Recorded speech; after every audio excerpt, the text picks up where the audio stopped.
She Shed Comedy with Linda Schwartz, empowering your comedy career. Hey everybody, welcome back to She Shed Comedy Podcast. I'm your host, Linda Schwartz. If this is your first time listening, then thanks for coming. The podcast is produced every week for your enjoyment, and show notes are found at sheshedcomedy.com. Today we're talking to Dani Zoldan. Dani is a serial entrepreneur, owner of Stand Up New York. And Stand Up New York made its name in the 80s and 90s with many of the world's best-known comics to frequent the club, including Jerry Seinfeld, Chris Rock, Robin Williams, and Jon Stewart. Dani's a father of 3 and my good friend. It's episode number 18, so come back often and feel free to add the podcast to your favorite RSS feed or iTunes. You can also follow me on Instagram, Twitter, and Facebook. All links are in the show notes. Now let's get into the show.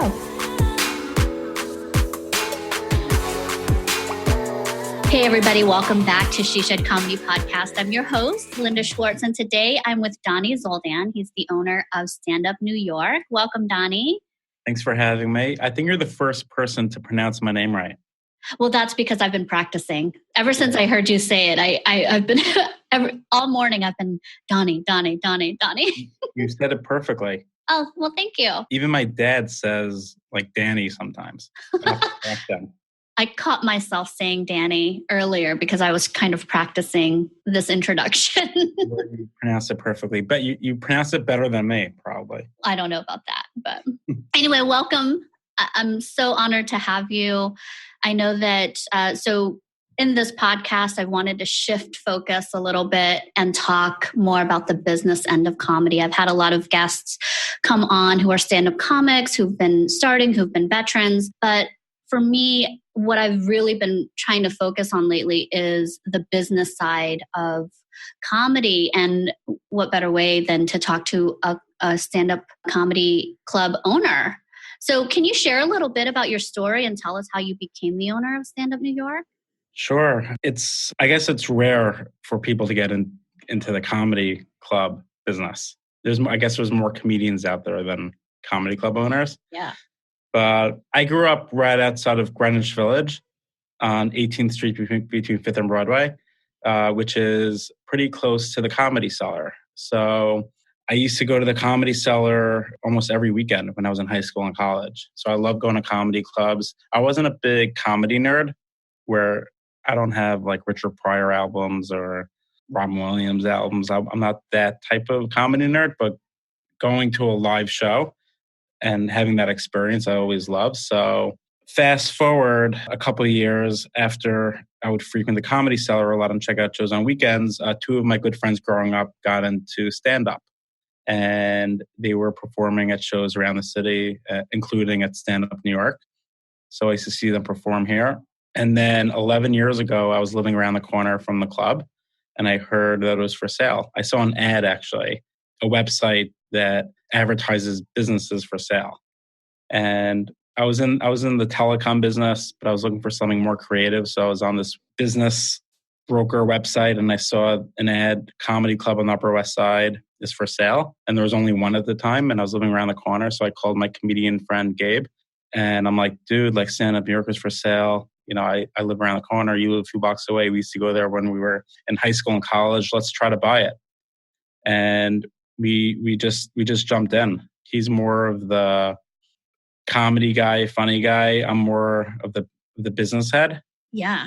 So we got together, we bought the club. We were 27 years old and it's been 10 years. That's pretty incredible. I mean, it feels a little synchronistic to me that you both are right around. It's almost like a dream scenario where you're the business guy, he's the comedian, and this comes up for sale right around the corner from you guys. Yeah, it was perfect.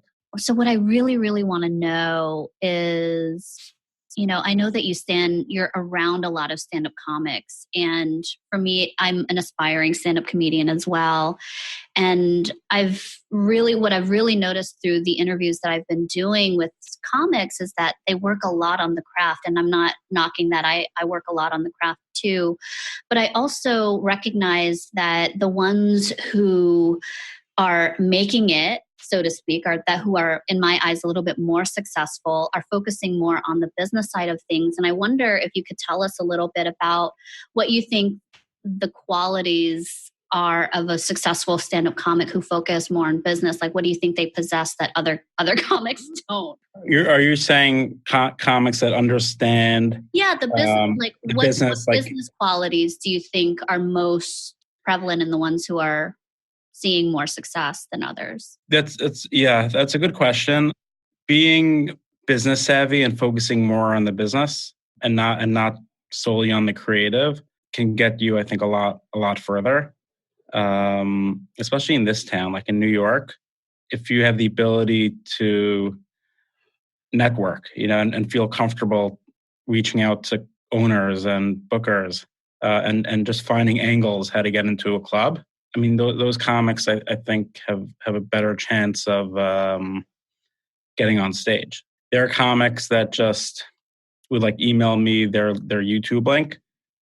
Hey, like, I'd love to get stage time. I got a text the other day actually from someone who said, I've been workshopping like my act. Let me know what day works for you next week for me to go on stage.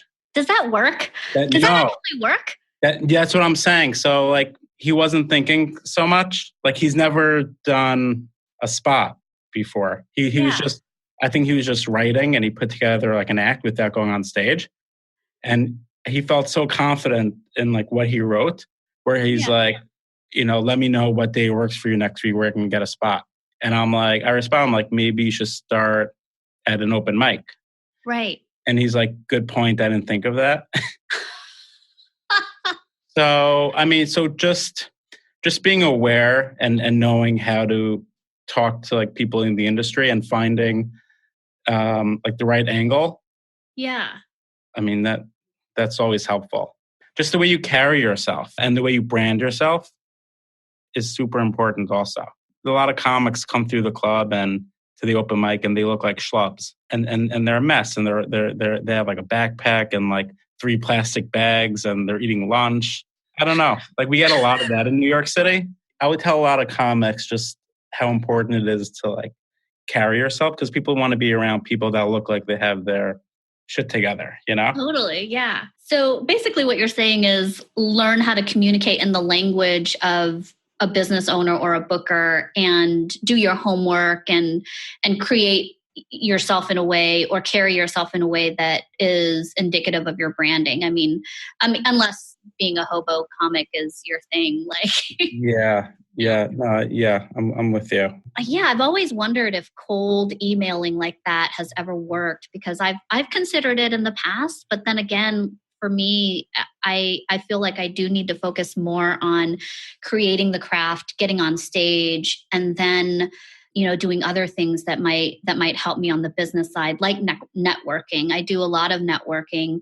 I hate it, but I know that it's the one thing that can help me elevate my own stand-up comedy. I don't think I'm that great. I'm definitely still a work in progress, but can you share with us a little bit about, what you look for when you do book a comic, or does that go through you? Do you have a separate booker, and how does that structure in a comedy club work?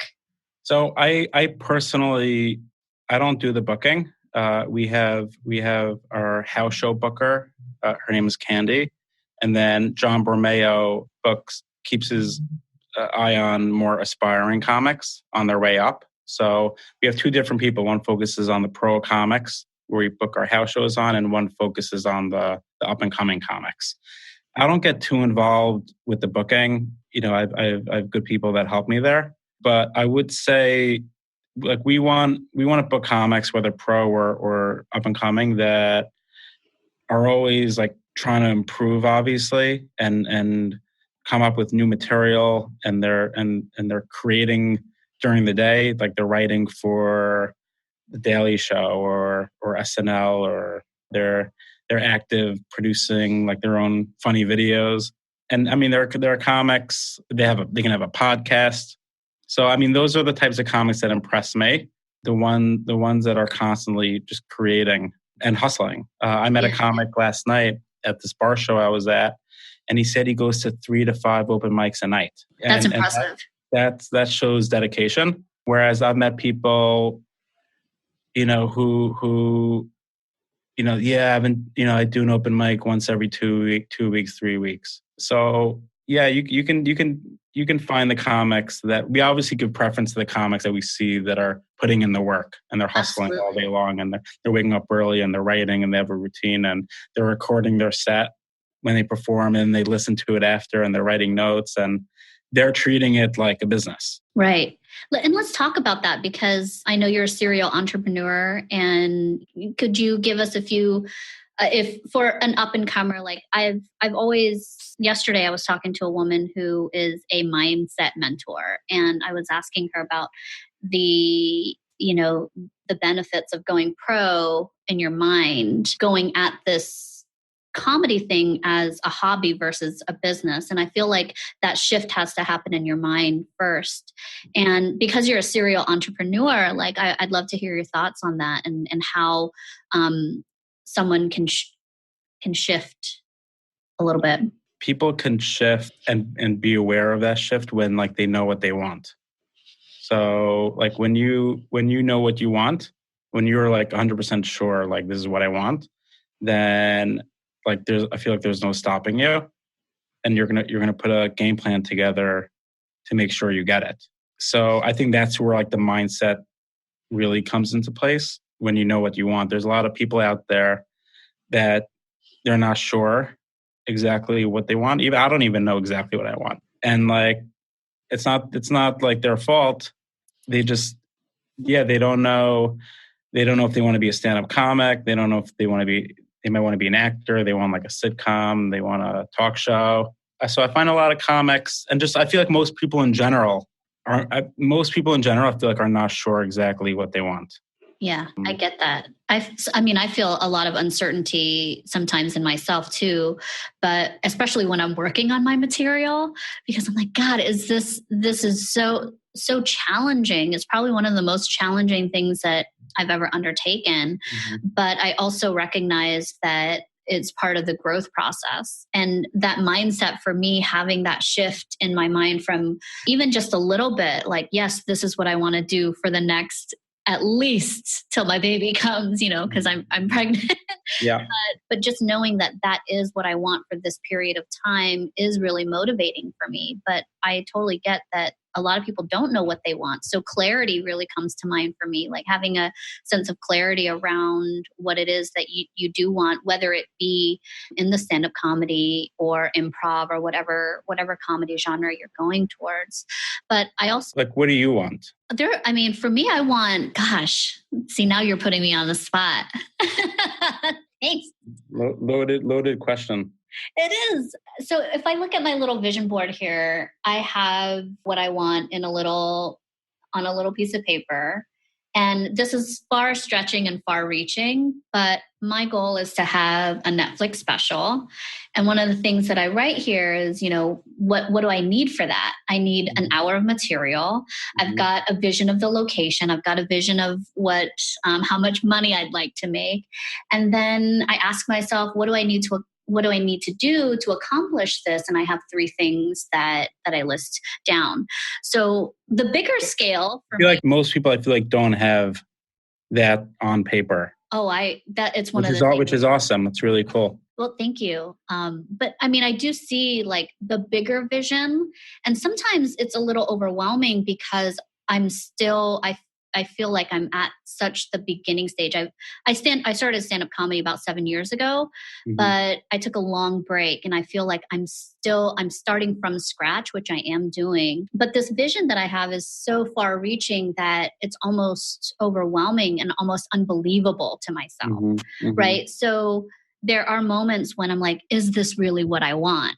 And the truth of the matter is yes. Like I don't think I'd be putting in the work that I have if it weren't. And I wonder, what I'm getting at is that the vision and then the details are so far away from each other that I wonder if you have any tips for us to kind of move in that direction to manifest those bigger dreams. Because I know. Well, let me back it up. You said you wanted a Netflix special. How did you come to that realization?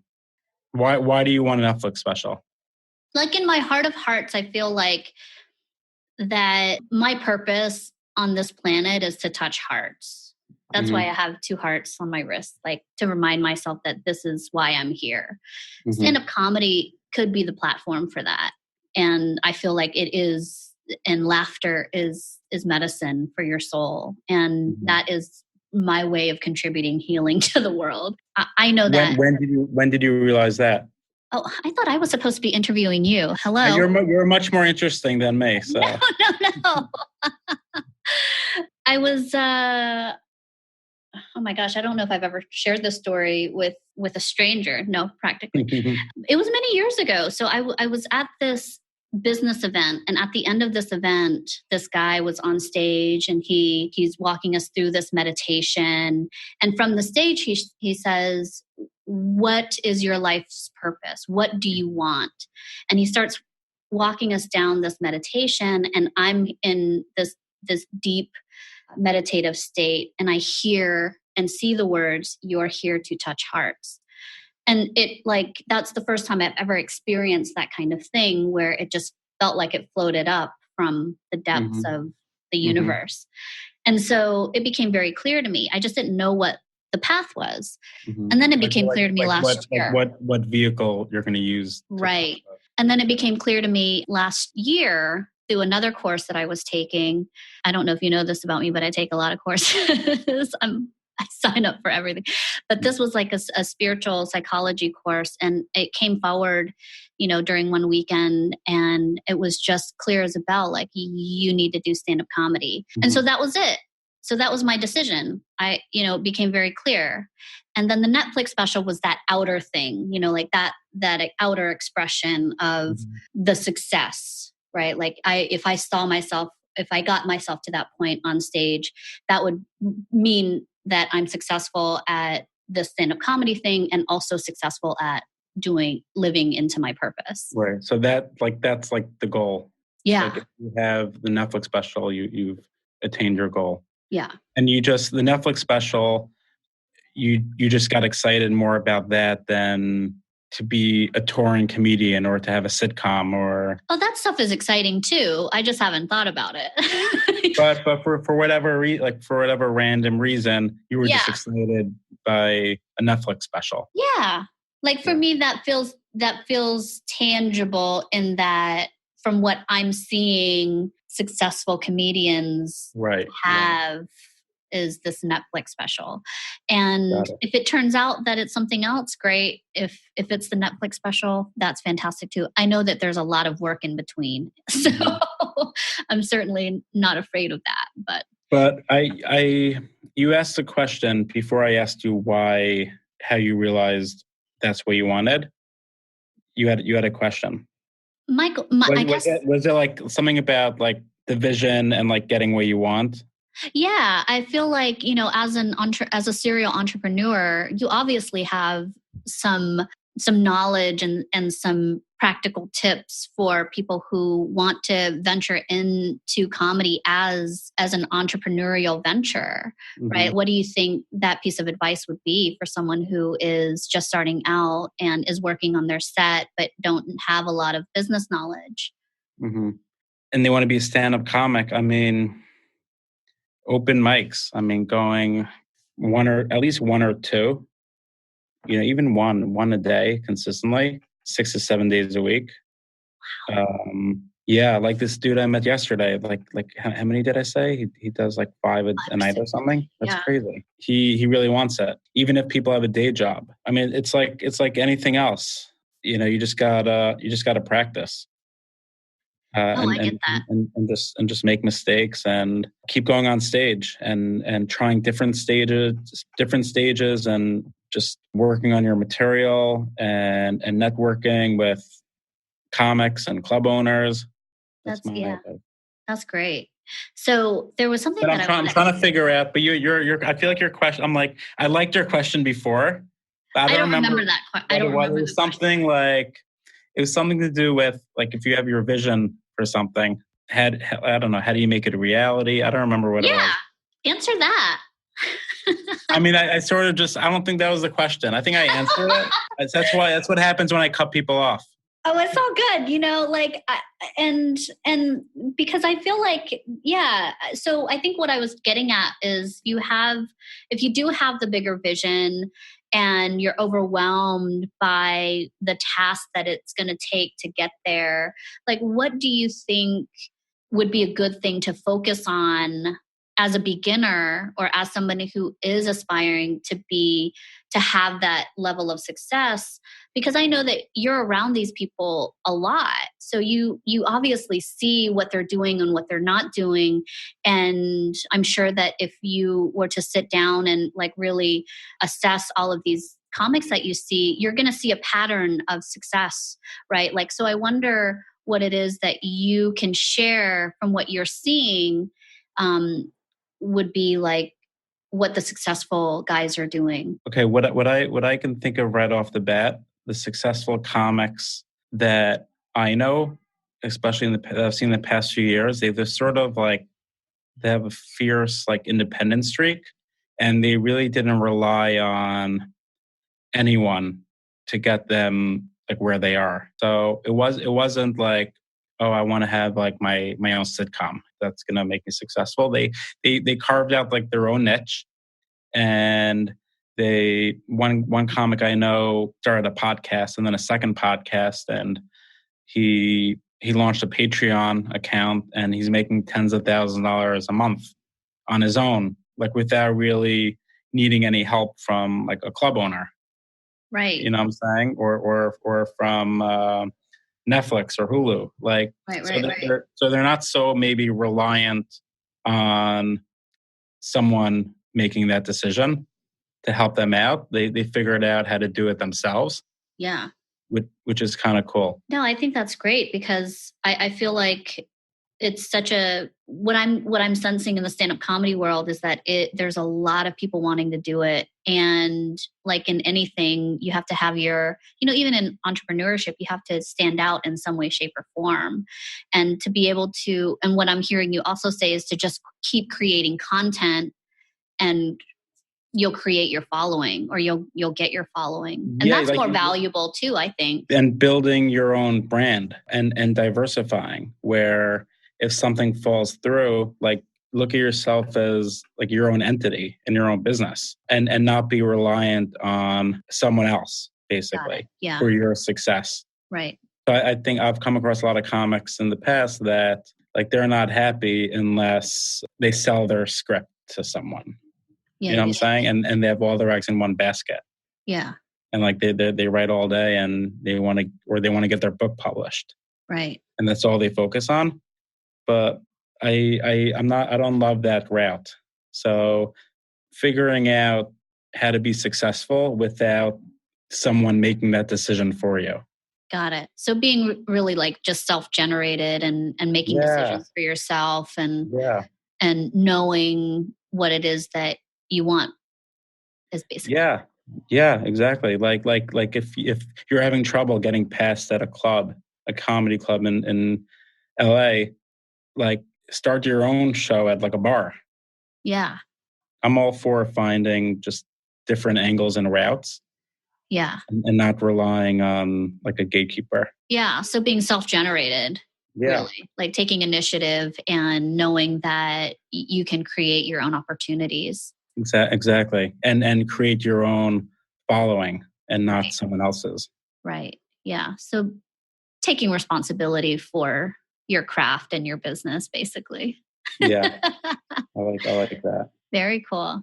So I think that there was one more thing that I wanted to ask you, and it's about adding value. So how can, a comic who is out there doing their thing, creating their content. I mean, I think content creation is adding value in it of itself. But if there was somebody who wanted to go the other route and rely on bookers and clubs and things like that, what is it that we can bring to add value to a club like yours?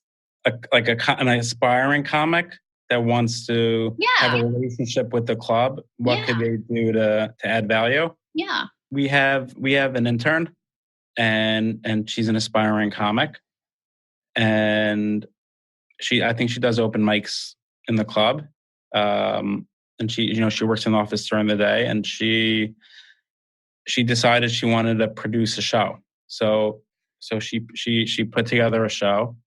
She chose her own lineup. She put together an awesome flyer. She marketed it on her own, and she filled up the room. And now we're doing a monthly. So I mean, she showed how much value she can add. Yeah. By just taking this idea she had for producing a show, and she ran with it, and she owns it, and she books the lineup, and she reaches out to pro comics and asks them to perform. She's not really waiting for anyone to. She's taking a lot upon herself. Yeah. To make something happen, and without asking so many questions. And I feel like people make things unnecessarily complicated. Just making things easy for management or owners is very helpful, because I get a lot of emails from people with their ideas, and they'll email me, and I need a team of people to review this email, just because it's very complex. I don't follow. Yeah. So self-sufficient, yes, and just easy, I feel would get your foot in the door much faster than people that make your life difficult. No, I love that. I love that. Does that answer your question? Yeah. Because I feel I think as comics, I think everybody in this industry who is pursuing this thing is really just trying to find their voice and trying to find their way, and knowing that their set and their material is adding value on one level, but then there's the business side of adding value, and that is knowing how to communicate with the decision makers, being able to express your ideas in a simple manner, and if you're given the authority, or if you're self-sufficient enough and a self-starter, you'll create your own content and really show people that you are a generator of ideas. Mm-hmm. Right. So I loved everything that you said. I feel like I've personally learned so much. But one more point also I want to add. Sure. Besides just laying things out simply for people to understand and making that easy, I would say everyone's good at something. So, and we all need help with something. So coming to the table with what you could help with, whether it's a comic, I'm a copywriter during the day. If you need any help with anything, let me know. More like barter. I'm all for just helping, the whole comedy community helping each other. If a comic reaches out, hey, I'd love to help you create memes for your social account. I'm oh, awesome. I love your memes. I follow you. I think you're really funny. We're going to put you on stage. Yeah. So I think it's just helping each other out and building that community. Absolutely. I mean, that's the way I roll. There's some club owners, I guess, that focus just on I don't care if they help me. It's just their 15 minutes have to be great, and I'll put them on stage. But that's just coming from one club's, if you have one club, but because we have 5 different businesses here, and we have an education division, we have a podcast business, we have Skittish Media, or creative agency. So every comic that comes through the door, I sort of look at them and be are you not a great stand-up comic? Your memes are really funny. So we're I think you can help in that way. Or you're a great copywriter. We can use a copywriter. Or you have a great face for podcasts. So we're going to give you a podcast. So basically just being willing to help with and offer up your gifts and talents in any way possible. I mean, I think for me, I totally resonate with that. Just building community. I feel right now with everything that's going on, my focus has really been to dedicate this podcast empowering and educating not just women, but anybody who's performing to just go for it, right? Mm-hmm. And you don't see a lot of that. There's a lot of division happening and not helping, and it's all for myself or whatever it is. And I think comedy, the industry needs a paradigm shift. And I know that you're doing a little bit of that with your Laugh Pass. Do you want to talk a little bit about that? Yeah. Back up for 1 second. When you were talking about building a community, I've come across comics that are it's very apparent how one-sided they are. And you could just tell they're doing everything to serve themselves. And it's all, and I've come across a bunch of comics like that, and they'll like manipulate you, and they'll act like I'm doing things for you, when like it's really they're doing everything just to help them. And like I cut a lot of those people out of the club, and like I'm surrounding myself with people that really just want to help each other. But I mean, regarding the Laugh Pass, yeah, we started about 6 months ago, and you've been extremely helpful with that. You're awesome. Oh, thank you. We need to like clone you. Oh, I'm all about helping. I mean, I'll really, really like it's my pleasure and my honor and my privilege to do whatever I can. Thank you. Yep, but we're very excited about it. We felt comedy fans were ready for a change, and we're tired of paying high ticket prices to get access to a comedy club, and the 2-drink minimums are that model sort of like dated and old school. We just wanted to offer up a better experience to comedy fans, but also as the founder, I wanted something more fun to market. And it's much cooler to market this unlimited access to comedy shows plus like perks than market shows where there's a $20 cover and 2-drink minimum. Just like not fun for me. Get that. Yeah. And since I started it, I'm loving coming up with just creative ideas how to market it. And we just produced some funny videos that we're running on Facebook. And as you know, we're partnering with comedy podcasts, and we're asking podcasters to do ad reads. We just partnered with WeWork, where we're offering 12,000 of their global employees a Laugh Pass. Oh, nice. And we just partnered with Equinox, and we're giving their employees a Laugh Pass. It's just cooler. It's like a cool metal black card, which I didn't forget. I still need to send you a handful. Oh. And I owe you a hat. Oh, thanks. So it's in the mail. It's not in the mail yet, but it will be in the mail soon. We ran out of Laugh Passes. I just ordered more. Oh, cool. Okay. I wasn't expecting that. Ooh, nice surprise. Thank you. Yeah, no, I'm going to send you a bunch of them, and you can just give it out to like your friends. You see how excited that gets you? Oh yeah, I'm totally excited. I just love free stuff, but like I'll take them and pass them around. But you don't get as excited about I'm going to send you like a ticket to a comedy club. You're like, no, I totally get it. I mean, the comedy shows that I've been going to, especially here in San Diego, do have the 2-drink minimums. And it's like, they're so pesky because number one, my husband and I don't drink. Yeah. And I have this thing where it's like, I hate having people tell me what to do. Like, I don't need to buy 2 drinks. I'll buy however many drinks I want. And if that's 1, it'll be 1. If that's 2, it'll be 2. But you don't get to tell me.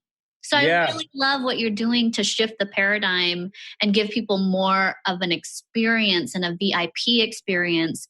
And the other thing I really love about it is, I mean, if I were in New York and I got the heads up that like a Dave Chappelle or a Jerry Seinfeld or a, Sarah Silverman were coming out, or even, Amy Schumer was coming out, and you get that notification before everybody else, like I'd be floored. Yeah, I mean, that's awesome. Just so getting people more excited is awesome. Like people's eyes light up, like when we give away like a free pass to someone. We do a giveaway every show. Like people love it. So it's just fun. That's cool. Well, thank you.